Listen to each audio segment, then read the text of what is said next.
Hey everyone, Pinche Al here, and we are back. And on today's episode, we got a 2020 F150. Let's get to work because this is Pinche Al's Automotive Repair.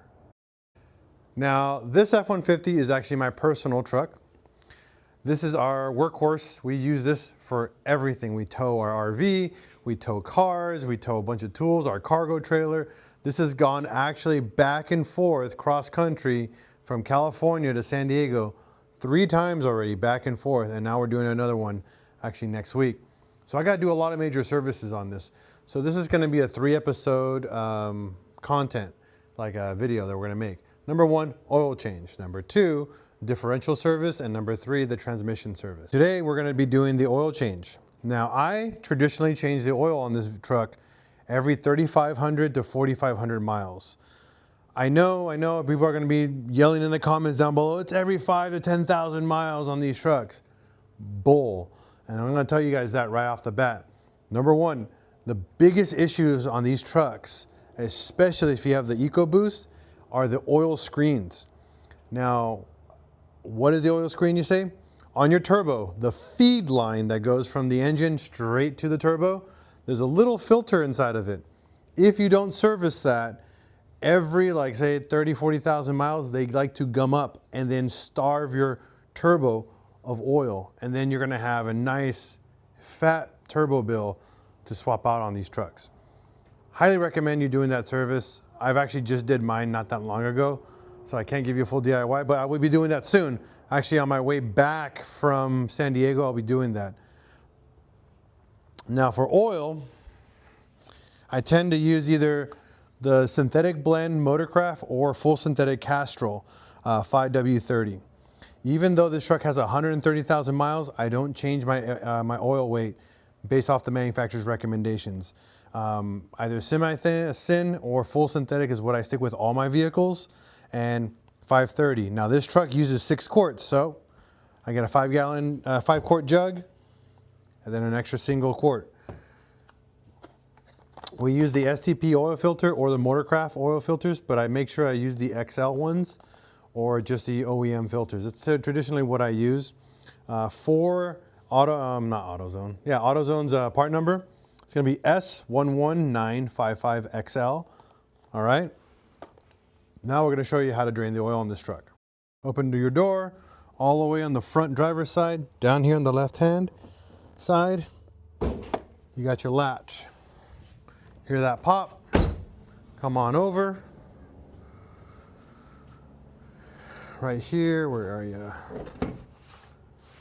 Let's see, there's a little lever, and it's hard to show you, but let's see here. It's a little lever, pull that up. So it's this guy right here. This is how you pop your hood. Now, for me, I got loads of upgrades on this truck. I got the SMB cold air intake. I got the VF Engineering turbo pipes, upgrade turbo pipes. I got the upgraded intercooler and also charge pipes. We also have upgraded full exhaust system on this truck and a BDX tune. Love it, love it. All right, but your oil cap right here is on the driver's side. If you're facing the engine, it's on the right-hand side. It's this little cup. This is a 2.7 liter turbo engine. And you'll see here, 5W30 is the recommended manufacturer oil weight. You're gonna pop that open. Now, the reason why we pop these open is to allow the oil to drain pretty quick.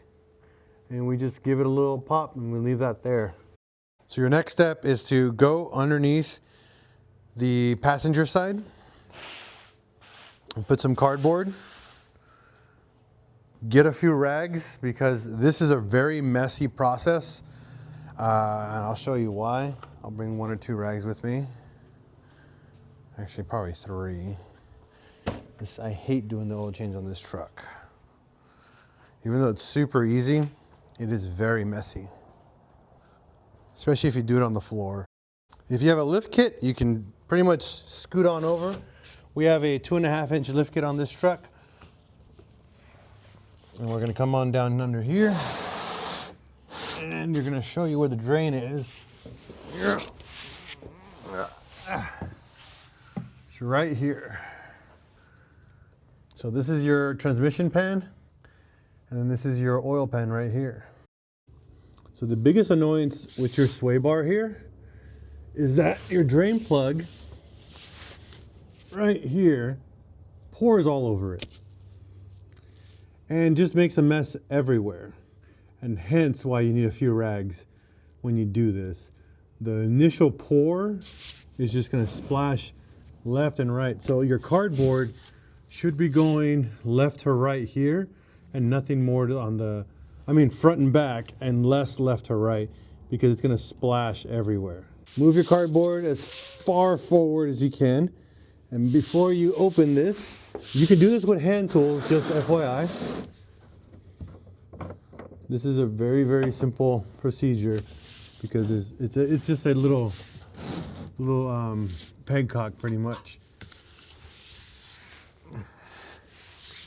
And then you're gonna want to kind of lay on your side, if you have space, turn this counterclockwise, and you're gonna feel it, and there it is.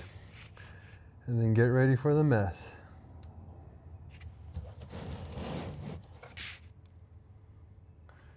It gets all over, and you can pull it out really quick if you want, but it's even messier if you do that.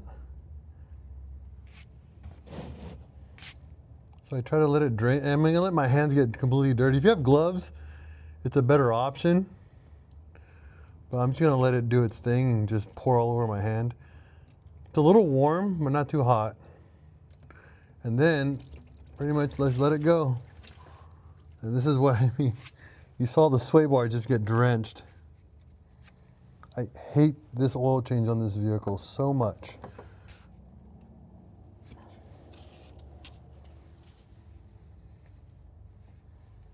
It is so messy. But hey, this is all about doing it yourself and saving a couple bucks. It's not too bad. But that's what the cardboard's for. Save yourself the headache and making a mess. Now, while this is draining, we're going to move up into the engine bay to finish up the procedure. As I stated before, right here is your fill plug here. We come on over to the left side of the engine bay. You're going to see this little black piece right where I'm touching. That's where the filter sits. We're going to pull that out right now for you. Now with a 27mm socket, you're going to get to this guy right here.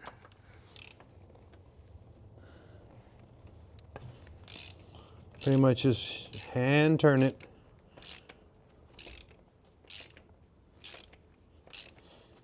If you got a stool, unlifted truck, or if you're tall enough, that'll do.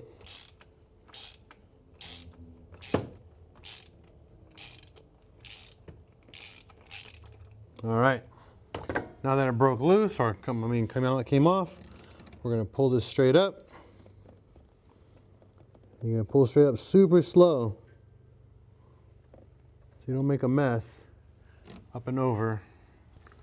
Same with the filter. Sometimes the filter won't come out with it. Do a little tap, tap, tap, tap, and then, ooh, try not to make a mess, but it happens. Wherever you spilled oil, clean it all up. Nothing crazy. Dump your filter inside your oil drain pan, and then I'll show you what to do next. While we wait for the oil filter drain to drain out a little bit, I'm gonna break down this oil filter for you. So this is the little filter. There's really no up and down to these. There's no specific way of putting them. I like to put the lettering facing down and then the no lettering on the filter facing up or into the actual housing. But there's really no direction for it, okay? They give you 3 O-rings. 2 large ones for the oil filter housing, and then a tiny one for the tip of the filter housing. It's a little plug that goes all the way down into the actual housing of the unit. there's a couple ways of installing these. I like to install these using a pick. One with a 90-degree on it. This guy right here. This is what I like to use to install my O-rings on these on this truck. All right, so here's your oil filter housing. With your dirty oily rag, just clean off this portion here and then clean off the threads where the O-rings sit. Now what you're gonna do, like I said earlier, with your pick, all you're gonna do is kind of scoop the O-ring out, twist it, pull straight up. Super easy. Go in, up, over.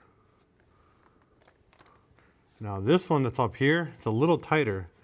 Same thing, in, try to get in it, and then scoop, and then you're gonna kind of run it around,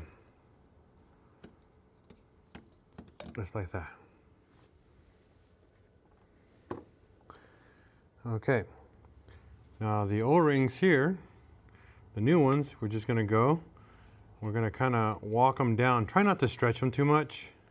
If you stretch them too much, they're not gonna seal really well and then cause a premature oil leak, and you don't want that.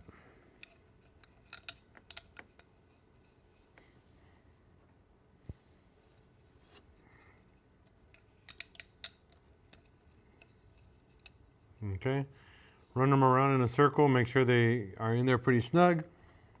This is the one that's really annoying, the one for the top. You're gonna grab it from one corner to another and kind of stretch it over. Try not to let it flick on you and fly away.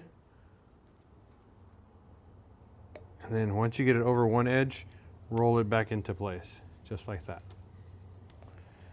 Like I said earlier, the lettering, I like to put it in the filter, just like that.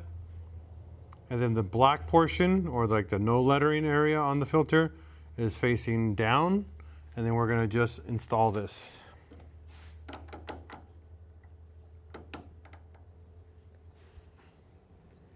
Now there is a torque spec for the housing, and it's 24 Newton meters, 24 plus 2 Newton meter.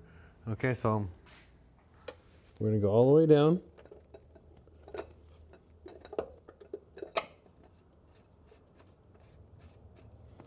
Try to always hand thread this. It is plastic, guys. Be careful. And then you're gonna turn it by hand until it bottoms out. And at the same time, pay attention to the O-ring that's sliding in and not coming out of the actual its seated spot.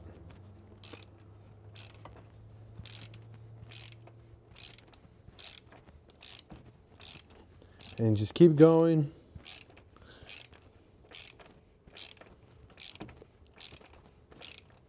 And you're gonna feel it bottom out.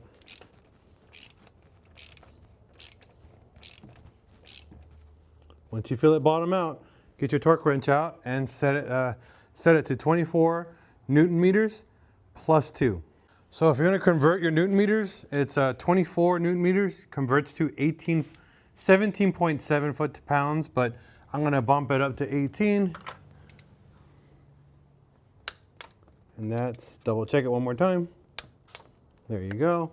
And then it says plus 2, so we're gonna go to 20 right at the end. Just for a quick last click. And that's it. It doesn't need to go on very tight, guys. 18 to 20 foot-pounds is more than enough torque for that to hold oil pressure all year long when you're driving, all right? Next step is to fill your, plug your oil pan and fill. Now with a drain plug now installed, we can now fill our oil. I'm using an Aquafina funnel. that I made out of a bottle because I don't have my funnels here in my shop. I have them in my house, like my other house in California. I didn't bring everything with me, so when I moved out here. Still waiting for new tools to come in. But let's get this one done. All right. This is what sucks on these trucks, is that it's so far away from here. You have a really good chance of just dumping oil all over the place. And I really dislike it. For how much room you have in here, you don't have a lot of room for some of the important stuff. That's why I like using these water bottle funnels that I make, because they're just so much taller.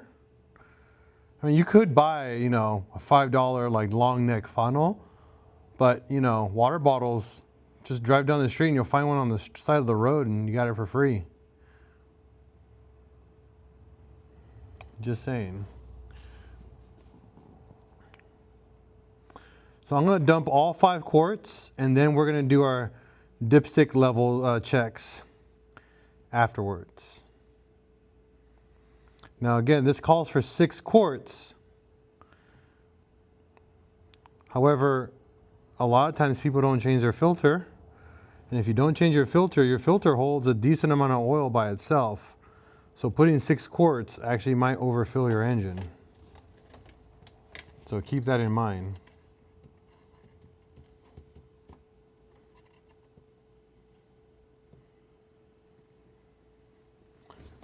All right. That's now done. We're gonna let that settle for a second, and then we're gonna check our dipstick.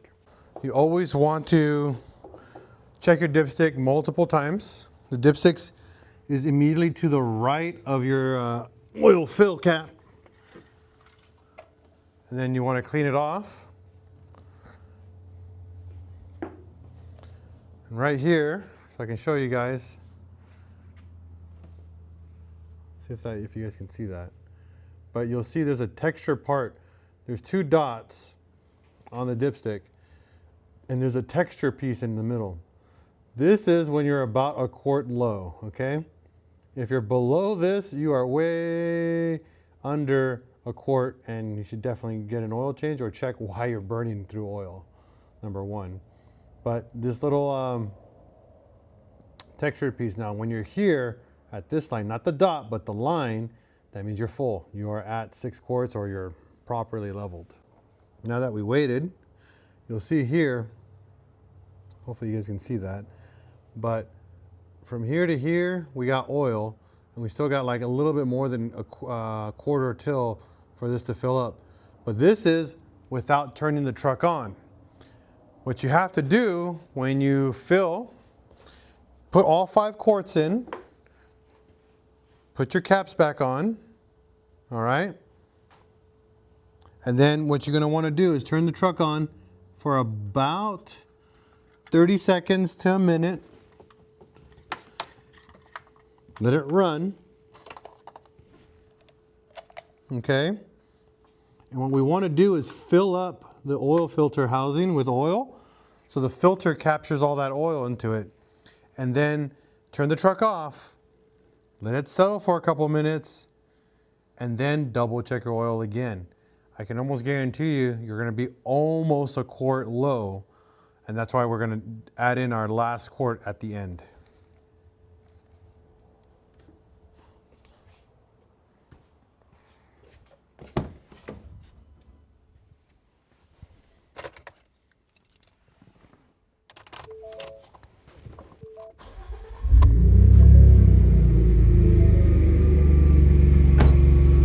As we let it run, like I said, wait about 30 seconds.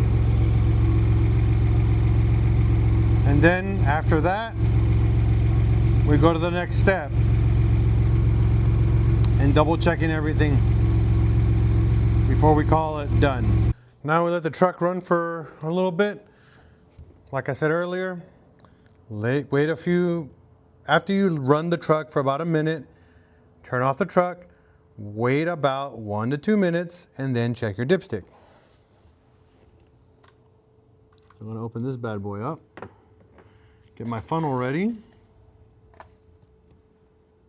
and check my dipstick. I've already waited so I can check mine.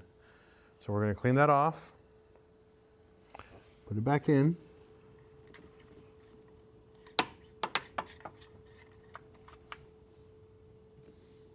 Pull down and up. And now that we ran the truck, you can see that dipstick's almost dry. Barely any oil on it.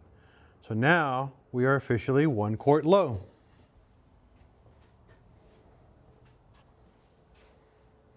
This is what matters when you double check your oil changes. Yeah, you can just go raw dog it and just dump all 6 quarts. Or you take your time, check your levels, and then add accordingly. A lot of times you don't need 6 quarts. If you take too long, let's assume you did a full drain, you let that drain plug out for a few hours, and you did a full drain, it might need more than 6 quarts. Just a heads up. I think a full dry sump and like truck, I think it's 7 quarts of oil, I think. I could be wrong, but. So what I'm gonna do is gonna add half the bottle.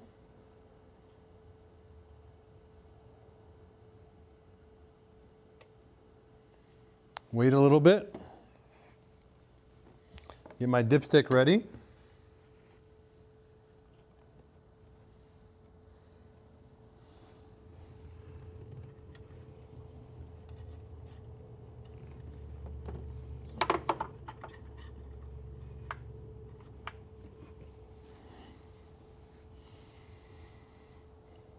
Get ready to pull it out in just a minute. And then when you're ready, yank it out. Inspect it. And I'm about, half a quart. And I'm about half a quart low on the dipstick. So we are exactly at 6 quarts needed for this oil change.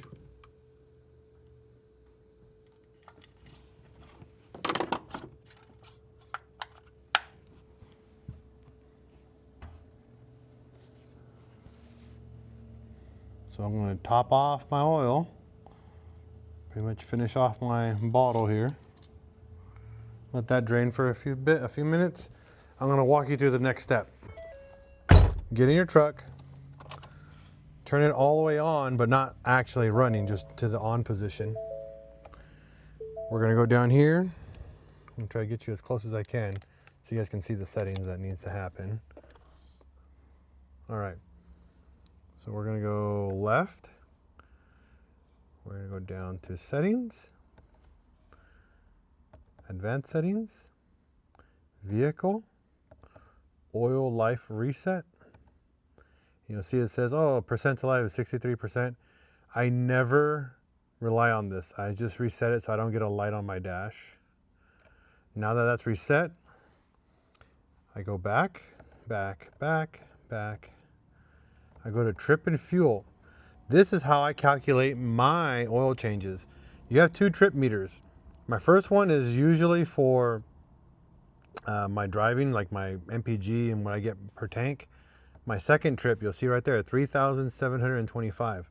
I reset this one every oil change. And this will be zeroed out. You'll see here, I still have 153 miles for my tank, but that's what I leave alone. I don't care about this one for oil changes. I use this one to track my oil changes.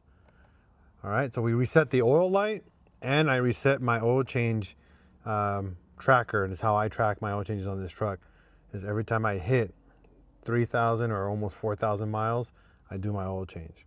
And you can see here, we're at 125,000 miles on this truck. I've yet to do a single repair on it. All right, everybody. And that's how I do an oil change on my 2020 F-150. Next time you see me here, we're going to start doing the differential service. All right? You guys have yourself a wonderful day. And as always here at Pinche Al's Auto Repair, we're going to break, we're going to fix, and repeat. Peace out. Have a wonderful day.